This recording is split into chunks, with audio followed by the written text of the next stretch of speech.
के genius, myself Alka and welcome to our excellence family. चलिए friend, start करते हैं हमारी आज की वीडियो, जिसमें हम जानेंगे उत्पादन के साधनों के बारे में। इसे हम उत्पत्ति के साधनों के प्रकार भी कहते हैं। अगर हमसे पूछ ले उत्पादन के कितने साधन होते हैं या उत्पत्ति के कितने साधन होते हैं, तो दोनों का एक ही मतलब होता है। तो उत्पत्ति या उत्पादन के 5 साधन होते हैं। हमने प्रीवियस वीडियो में पढ़ा था वस्तु के उत्पादन का अर्थ, कि वस्तु का उत्पादन कैसे होता है। ठीक है, तो वहां हमने पढ़ा था कि वस्तु के उत्पादन का अर्थ है उसके रंग रूप में परिवर्तन होना, उसमें उपयोगिता का सृजन होना, वह बिक्री योग्य होना, तो वह कहलाएगा उत्पादन। तो आज यहाँ पढ़ेंगे कि उस वस्तु का उत्पादन करने के लिए प्रकृति ने हमें जो निःशुल्क पदार्थ दिए हैं, तो उन पदार्थों को, उन रॉ मटेरियल को, है ना, वो जो कच्चा पदार्थ है, उन्हें फिनिश गुड में कन्वर्ट करने के लिए हमें किन किन साधनों की आवश्यकता होती है। ठीक है, जैसे मिट्टी है, अब मिट्टी से हमने मटका बनाया। ठीक है, तो मटका कैसे बना, उसके लिए हमें कुछ तो रिसोर्सेस लगे होंगे। तो ये पढ़ना है हमें आज के कोई भी वस्तु का उत्पादन किन किन साधनों पर डिपेंड करता है ना।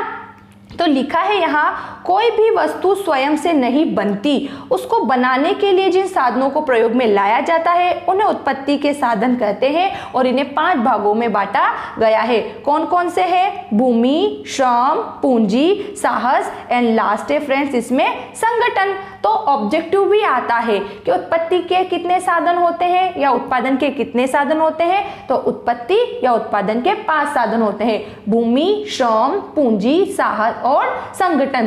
तो हम क्या करेंगे, एक एक करके इन सभी साधनों का अर्थ और इनकी विशेषताओं के बारे में जानेंगे। ठीक है फ्रेंड्स, तो फर्स्ट हम स्टार्ट करेंगे यहाँ भूमि के अर्थ से। ठीक है, हम जानेंगे इसके अर्थ के बारे में, परिभाषा के बारे में और विशेषता के बारे में। फर्स्ट हम यहाँ देखते हैं इसके अर्थ के बारे में क्या बताया गया है। तो बताया गया है, साधारण बोलचाल की भाषा में भूमि का अर्थ जमीन की ऊपरी सतह से होता है जिस पर हम रहते हैं, किंतु अर्थशास्त्र की भाषा में भूमि का विशेष अर्थ लिया जाता है। विशेष अर्थ का मतलब है कि यहाँ भूमि उपजाऊ जिन कारणों से बनती है उन सब पदार्थों को भी शामिल किया गया है अर्थशास्त्र में। ठीक है, अब परिभाषा देखो, परिभाषा बताई गई है प्रोफेसर मार्शल के अनुसार कि भूमि से आशय केवल भूमि की ऊपरी सतह से नहीं है, वरन उन समस्त पदार्थों शक्तियों से है जिन्हें प्रकृति ने मनुष्य की सहायता के लिए भूमि, पानी, हवा, प्रकाश तथा गर्मी के रूप में निःशुल्क प्रदान किया है। क्या बोला उसने कि केवल भूमि की ऊपरी सतह को ही हम भूमि नहीं कहते, बल्कि मनुष्य की सहायता के लिए भूमि, पानी, हवा, प्रकाश तथा गर्मी के रूप में प्रकृति ने हमें जो जो निःशुल्क उपलब्ध कराया है वह सब भूमि के अंदर शामिल है। ठीक है, अब पढ़ेंगे भूमि की विशेषता या इसके लक्षण। विशेषता को हम लक्षण भी कहते हैं और साथ के साथ हम इसको तत्व के नाम से भी जानते हैं। तो आपसे ऐसे पूछ लिया जाए कि भूमि के क्या लक्षण है या भूमि के क्या तत्व है, क्या विशेषता है, तो कंफ्यूज नहीं होना है, इन सबका एक ही अर्थ होता है। तो कुछ विशेषता बताई गई है, जैसे कि भूमि प्रकृति का निःशुल्क उपहार है, सीमितता, भूमि स्थिर या अगतिशील है, भूमि में भिन्नता पाई जाती है और ये उत्पादन का निष्क्रिय साधन है। वैसे तो इनके नाम से ही क्लियर हो गए इनके मीनिंग, लेकिन हमें एग्जाम में कैसे लिखना है ये सबसे ज्यादा इंपॉर्टेंट होता है, तो उसके लिए हम इनकी डिटेल को पढ़ेंगे। फर्स्ट हम पढ़ेंगे यहाँ प्रकृति का निःशुल्क उपहार, इसका क्या अर्थ है। तो बताया गया है, प्रकृति ने भूमि मनुष्य को उपहार के रूप में दी है, परंतु वर्तमान समय में भूमि को उपजाऊ बनाने, समतल बनाने आदि पर व्यय होने से इसका मूल्य लिया जाता है। इस प्रकार मनुष्य भूमि में सुधार कर सकता है परंतु निर्माण नहीं कर सकता, क्योंकि भूमि प्रकृति दत्त है। वो क्या बोल रहा है कि पहली विशेषता है भूमि प्रकृति द्वारा हर एक मनुष्य को निःशुल्क मिली है, मतलब कि फ्री में मिली है, किंतु आज वर्तमान युग में हर एक मनुष्य क्या कर रहा है, उसकी निदाई गुड़ाई करके उसको उपजाऊ बनाकर क्या कर रहा है, उसको बेचकर वस्तु का मूल्य लेने लगा है। ठीक है, सेकंड हम पढ़ेंगे सीमितता। सीमितता का अर्थ होता है कि ना तो हम उसको बढ़ा सकते हैं ना ही हम उसको घटा सकते हैं। ठीक है, तो इसमें लिखेंगे कि भूमि की मात्रा में किसी भी प्रकार की कमी या वृद्धि नहीं की जा सकती। भूमि का क्षेत्रफल निश्चित है जितना प्रकृति ने दिया है। आप अपनी मर्जी से भूमि को ना तो बढ़ा सकते हो ना ही घटा सकते हो। ठीक है फ्रेंड्स, अगला अगला है भूमि स्थिर या अगतिशील है। बिल्कुल आपको पता है हम उसे एक स्थान से दूसरे स्थान नहीं ले जा सकते, लेकिन हम उसे बेचकर उसे मूल्य के रूप में एक स्थान से दूसरे स्थान ले जा सकते हैं। जैसे कि आज हमारा कहीं पर मकान बना हो, ठीक है, तो हम क्या कर सकते हैं, इस मकान को उठाकर नहीं ले जा सकते, लेकिन इसे बेचकर इसका पैसा तो ले जा सकते हैं। तो पैसे के रूप में हम भूमि को एक स्थान से दूसरे स्थान ले जा सकते हैं, लेकिन भूमि को नहीं ले जा सकते। तो हम लिखेंगे कि भूमि को एक स्थान से दूसरे स्थान पर नहीं ले जाया जा सकता, अर्थात उसमें भौतिक गतिशीलता का अभाव है। ठीक है, अगला पढ़ेंगे भूमि में भिन्नता पाई जाती है। भिन्नता का मतलब होता है अलग अलग, कि संपूर्ण भूमि एक समान नहीं है, कहीं अधिक उपजाऊ है तो कहीं कम और कहीं बिल्कुल ही बंजर है ना। मतलब जहां पर कोई भी काम नहीं किया जा सकता, अर्थात गुणवत्ता स्तर भूमि भिन्न है, अतः उसमें भिन्नता पाई जाती है। गुणात्मक स्तर पर भूमि भिन्न है। वो बोल रहा है कि भूमि सब जगह एक जैसी है, लेकिन गुणात्मक स्तर पर देखें तो कहीं जगह हमें उपजाऊ मिलेगी, कहीं जगह हमें बंजर भूमि मिलेगी, तो भूमि में भिन्नता पाई जाती है। फिफ्थ है उत्पादन का निष्क्रिय साधन। एक होता है सक्रिय, जो स्वयं से कोई क्रिया करता है, जैसे श्रम, लेबर।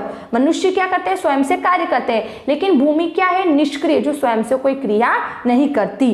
तो भूमि उत्पादन की प्रक्रिया में सहयोग अवश्य देती है, किंतु स्वयं कोई उत्पादन नहीं करती। भूमि से उत्पादन प्राप्त करने हेतु पूंजी व श्रम दोनों लगाने पड़ते हैं। पूंजी मतलब पैसा, और उस पे काम करने के लिए श्रमिक तो होंगे ही। तो आया समझ में कि भूमि हमें प्रकृति द्वारा निःशुल्क मिली है, न तो हम इसको क्या कर सकते, घटा सकते, नहीं बढ़ा सकते हैं। ये अपने आप में सीमितता लिए हुए है। भूमि स्थिर है, इसे एक स्थान से दूसरे स्थान नहीं ले जा सकते हैं। यह अलग अलग प्रकार की होती है और यह उत्पादन का निष्क्रिय साधन है। तो यहाँ हमने भूमि का अर्थ और इसकी विशेषता के बारे में जाना। अब सेकंड हम पढ़ेंगे उत्पत्ति का दूसरा साधन। उत्पत्ति का दूसरा साधन क्या है, श्रम। इसका क्या अर्थ बताया गया है कि मनुष्य द्वारा धन प्राप्ति के लिए किया जाने वाला शारीरिक व मानसिक परिश्रम क्या कहलाता है, श्रम। इस प्रकार श्रम में 3 गुणों का समावेश होना चाहिए। कौन कौन सा, पहला श्रम मानवीय होना चाहिए, श्रम शारीरिक व मानसिक हो, और श्रम का उद्देश्य धनोपार्जन हो। क्या बोल रहा वो कि हर एक व्यक्ति धन प्राप्त करने के लिए जो शारीरिक और मानसिक परिश्रम करता है। शारीरिक परिश्रम कौन करता है, जैसे कूली लोग होते हैं, ठीक है, जो मजदूर लोग होते हैं वो शारीरिक परिश्रम करते हैं। और मानसिक परिश्रम कौन करते हैं, जैसे डॉक्टर हो गया, इंजीनियर हो गया, वकील हो गए, तो ये मानसिक परिश्रम करते हैं। और ये दोनों ही परिश्रम क्यों कर रहे हैं, धन प्राप्ति के लिए। तो यहाँ बोला गया कि धन प्राप्ति के लिए जो शारीरिक मानसिक श्रम किया जाता है उसे हम श्रम कहते हैं। और श्रम के लिए 3 विशेषता होती है कि श्रम कैसा होना चाहिए, मानवीय होना चाहिए, मनुष्य द्वारा किया जाना चाहिए, या तो शारीरिक होना चाहिए, मानसिक होना चाहिए, और उसके श्रम करने का उद्देश्य धनोपार्जन मतलब पैसा होना चाहिए। ठीक है, अब भूमि की तरह इसकी भी कुछ विशेषता देखेंगे कि श्रम नाशवान है। नाशवान मतलब व्यक्ति के साथ रहता है। जितनी देर व्यक्ति ने काम किया, आज का श्रम आज के साथ नष्ट हो जाता है। आज 4 घंटे काम किया, हो सकता है कल 2 घंटे ही वो काम करे। श्रम उत्पादन का सक्रिय साधन है। श्रम मतलब यहाँ मजदूरों की बात आ रही है। श्रम को श्रमिक से अलग नहीं कर सकते, अपने अंदर के टैलेंट को कोई हमसे अलग नहीं कर सकता। श्रम गतिशील होता है, हम एक स्थान से दूसरे स्थान पर जा सकते हैं। और श्रम उत्पत्ति का अनिवार्य या सक्रिय साधन है। ठीक है, अब इनकी डिटेल को जानेंगे। लिखा है पहला कि श्रम नाशवान है, मतलब नष्ट हो जाता है। श्रम को संचित करके नहीं रख सकते, इकट्ठा करके नहीं रख सकते। जैसे आज हम कोई भी वस्तु खरीद के उसे इकट्ठा कर सकते, लेकिन श्रम को हम इकट्ठा कर सकते क्या, कि कोई व्यक्ति एक दिन में 15 घंटे काम करता है, ठीक है, तो आज उसने छुट्टी मनाई तो हम उसको कल कहेंगे क्या कि नहीं भाई 15 घंटे आज के और 15 घंटे कल के, आप 30 घंटे काम करो, जबकि उनको मालूम है दिन तो 24 घंटे का होता है। तो श्रम नाशवान होता है, उसे संचित मतलब इकट्ठा करके नहीं रख सकते। यदि एक श्रमिक एक दिन में कार्य नहीं करे तो वो हमेशा के लिए नष्ट हो जाता है। आज उसने काम नहीं किया तो आज की मेहनत या आज का उसका पारिश्रम या श्रम जो भी होता है वो नष्ट हो जाता है। अगला श्रम उत्पादन का सक्रिय साधन है, स्वयं से क्रिया करता है वह सक्रिय। कि श्रम के बिना किसी भी वस्तु का उत्पादन संभव नहीं है। देश के प्राकृतिक साधनों का श्रम के बिना उपयोग नहीं किया जा सकता, अर्थात श्रम उत्पत्ति का सक्रिय साधन है। आप भूमि लेकर आ जाओ, जमीन लेकर आ जाओ, उस पर काम करने के लिए आपके पास पैसा होगा, लेकिन फिर भी वह निष्क्रिय, फिर भी किसी वस्तु का उत्पादन नहीं होगा। उत्पादन तब होगा जब श्रमिक होगा, और श्रमिक की संतुष्टि होना सबसे ज्यादा आवश्यक है। अगला है, श्रम को श्रमिक से अलग नहीं कर सकते। श्रम और श्रमिक दोनों को एक दूसरे से अलग नहीं कर सकते, क्योंकि श्रम करने के लिए श्रमिक को ही जाना पड़ता है। हम क्या कर सकते हैं, किसी भी व्यक्ति के श्रम को उससे अलग नहीं कर सकते। उसकी मेहनत को हम खरीद थोड़ना सकते हैं, और खरीद भी सकते हैं तो हम उसकी शारीरिक उपस्थिति को खरीद सकते हैं। काम के लिए उसका जो जुनून है, वो उत्साह है, उसको हम नहीं खरीद सकते। तो कहने का मतलब है कि जिस प्रकार से आप वस्तुओं को अलग अलग कर सकते हो, तो इसमें श्रम और श्रमिक को अलग अलग नहीं कर सकते। अगर एक व्यक्ति डॉक्टर है तो उस डॉक्टर का उसका जो टैलेंट है वो उसको आप अलग नहीं कर सकते। डॉक्टर अगर उसको किसी पेशेंट का इलाज करना है तो उसको खुद को ही जाना पड़ेगा। एग्जाम्पल लेते हैं, जैसे हम हॉस्पिटल में बैठे हैं, अब डॉक्टर थोड़ी देर के लिए कहीं घर जा रहा है और उसकी जगह वो हमें बिठा के गया, ठीक है, तो ऐसा नहीं है कि वो अपना श्रम हमें देके चला गया, उसका जो मेहनत है वो उसके साथ ही लेकर वो गया है, उसका टैलेंट। कोई पेशेंट आ जाएगा तो हम उसका ट्रीटमेंट कर सकते क्या? नहीं कर सकते। ट्रीटमेंट कौन करेगा? वो डॉक्टर ही आके करेगा। तो श्रम को श्रमिक से अलग नहीं किया जा सकता। फिर अगला है, श्रम गतिशील होता है, मतलब एक स्थान से दूसरे स्थान पे जा सकते हैं। मजदूर एक स्थान से दूसरे स्थान पे जाकर काम करते ही हैं। कि श्रम उत्पत्ति के अन्य साधनों की अपेक्षा अधिक गतिशील है, वह अधिक धन या सुविधा प्राप्त करने के लिए एक स्थान से दूसरे स्थान जा सकता है। जैसे भूमि कैसी थी? अगतिशील, है ना, मतलब कि एक स्थान से दूसरे स्थान नहीं ले जा सकते थे, लेकिन श्रम तो जा सकता है। एंड लास्ट है, श्रम उत्पत्ति का अनिवार्य साधन है, मतलब उत्पादन का अनिवार्य साधन है, इसके बिना वस्तु का उत्पादन ही नहीं हो सकता। श्रम के बिना उत्पादन संभव नहीं है, क्योंकि अन्य साधनों को उत्पादन के लिए श्रम का सहारा लेना ही पड़ता है। अन्य साधन जैसे भूमि हो गई, पूंजी हो गई, ठीक है, तो इन सब के लिए श्रम की सहायता ली जाती है। तो आया समझ में? श्रम कैसा है? नाशवान है, व्यक्ति के साथ नष्ट हो जाता है। श्रम उत्पादन का सक्रिय साधन है, श्रम को श्रमिक से अलग नहीं कर सकते, गतिशील है, एक स्थान से दूसरे स्थान जा सकता है, और उत्पत्ति का अनिवार्य साधन है, इसके अभाव में उत्पादन ही नहीं होता है। ठीक है, अब हम पढ़ेंगे उत्पत्ति का अगला साधन, मतलब उत्पत्ति का तीसरे नंबर का साधन, जिसमें हम पढ़ेंगे पूंजी का अर्थ एवं विशेषता। तो लिखा है, पूंजी धन का वह भाग है जो मनुष्य अधिक धन कमाने के उद्देश्य से प्रयुक्त करता है, मतलब उपयोग में लाता है।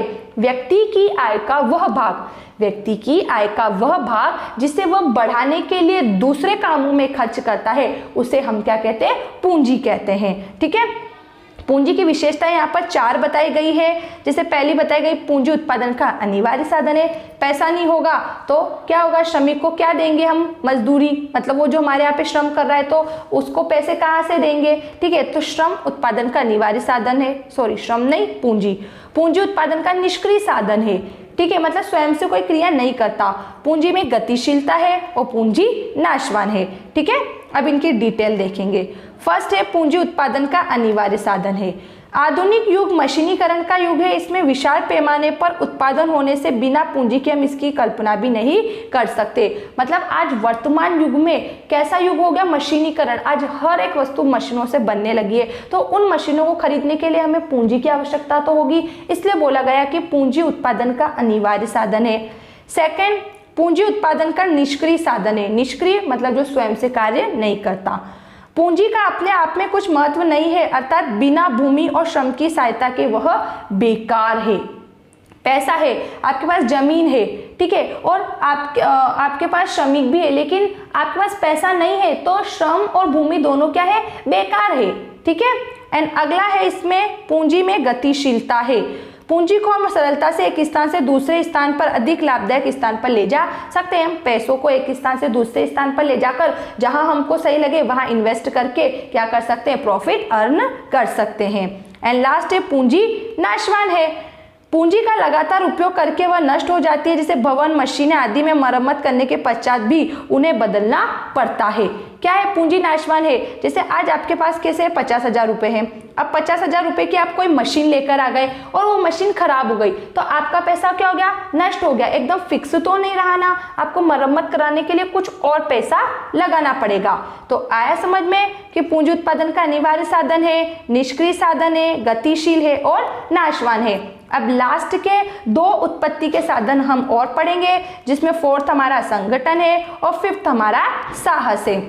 संगठन में लिखा कि उत्पादन में भूमि, श्रम, पूंजी तथा साहस की आवश्यकता होती है, किंतु इसको उचित अनुपात में उपलब्ध कराना, उनसे उचित कार्य लेना तथा उत्पादन के लाभ का समुचित वितरण संगठन का कार्य है। संगठन मतलब फ्रेंड्स यहाँ पे होता है व्यक्तियों का समूह, ठीक है, जो क्या करता है, काम करता है। तो आज हमारे पास भूमि है, हमारे पास पूंजी है, हमारे पास साहस है, मतलब कि हम रिस्क लेने के लिए भी तैयार है। तो इन सब का कितनी मात्रा में उपयोग करना है, ये सब किससे है, संगठन से संभव है। जैसे मनुष्य नहीं होगा काम करने के लिए तो फिर इन सब साधनों का कोई अर्थ नहीं रह जाता।